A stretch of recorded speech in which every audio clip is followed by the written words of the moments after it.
Hey guys! Welcome back to my YouTube channel life of Priya.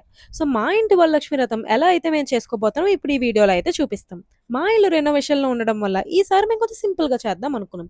So, ఫస్ట్‌గా return gifts ఎలా అయితే ఇద్దాం అనుకున్నామంటే, మేము ఒక లీఫ్ బాస్కెట్ అనేది పర్చేస్ చేసాం. లీఫ్ బాస్కెట్‌తో పాటు పసుపు, కుంకుమ ఈసారి కొంచెం స్పెషల్‌గా ఉండాలని చెప్పి వినాయకుడితో అయితే తీసుకున్నామనమాట.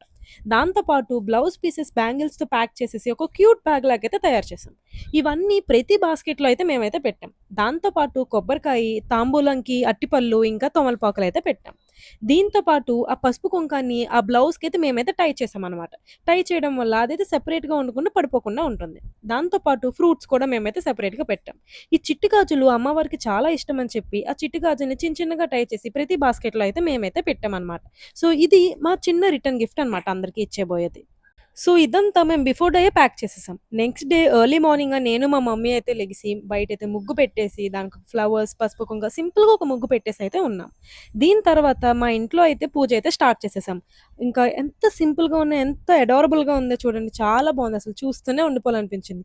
ఇంకా మాకు ఇదే రోజు రక్షాబంధన్ అవ్వడం, అదే కాక వరలక్ష్మి వ్రతం అవ్వడం 2 ఒకేసారి అవ్వడం వల్ల మాకైతే చాలా ఫాస్ట్‌గా పనులు చేసేయాల్సొచ్చింది. ముహూర్తం టైం అవుతుంది కాబట్టి. ఇదే మా సింపుల్ వరలక్ష్మి వ్రతం వ్లాగ్.